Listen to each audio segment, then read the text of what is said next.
देखिए, एक इमारत है जिसका बुनियादी पत्थर है मोल।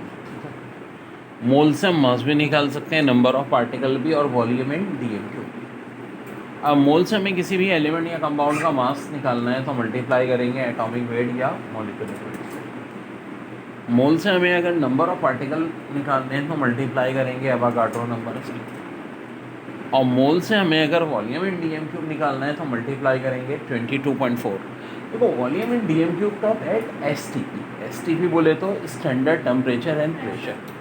अगर रूम टेम्परेचर प्रेशर की बात हो तो 22.4 से नहीं 24 से मल्टीप्लाई करते हैं। ज़्यादातर जो केस आता है वो 22.4 का ही आता है।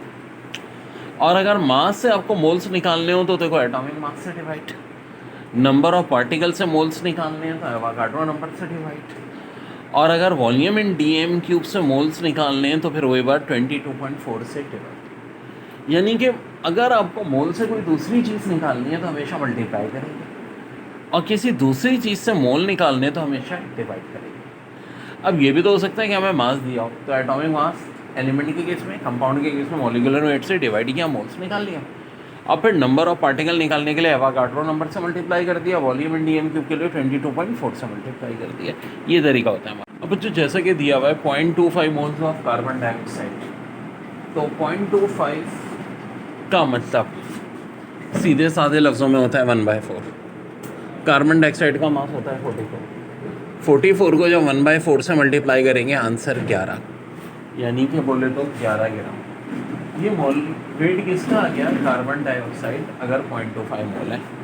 अगर कार्बन डाइऑक्साइड ही 0.75 मोल है तो देखो 0.75 का मतलब है 3/4, और कार्बन डाइऑक्साइड का 44 को 4 से डिवाइड किया, 3 11 सा 33 ग्राम। ये हम लोग क्या कर रहे हैं? मोल्स की मदद से मास निकाल रहे हैं। और जब भी मोल्स की मदद से मास निकालते हैं तो अगर एलिमेंट है तो एटॉमिक मास से मल्टीप्लाई करेंगे, कंपाउंड है तो मॉलिक्यूलर वेट से करेंगे। तो बहुत इंपॉर्टेंट जी, 0.25 मोल्स ऑफ कार्बन डाइऑक्साइड है, और अब कह रहे हैं क्या निकालने के लिए? Number of particle. अब देखो, नंबर ऑफ पार्टिकल से मुराद क्या होती है?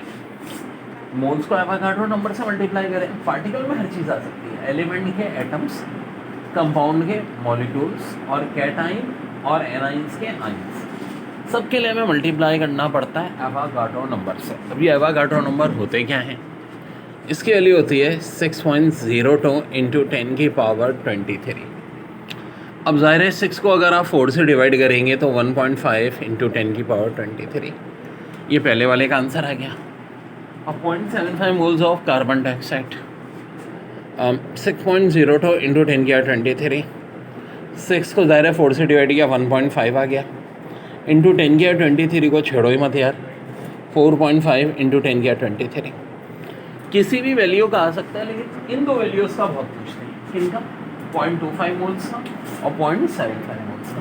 पेपर में बहुत दफ़ा इनका पूछते हैं। ज़रूरी नहीं कि ये कार्बन डाइऑक्साइड का केस हो, याद रखो कोई भी केस हो, मोल्स और एवोगाड्रो नंबर की रिलेशन सेम होगी हमेशा।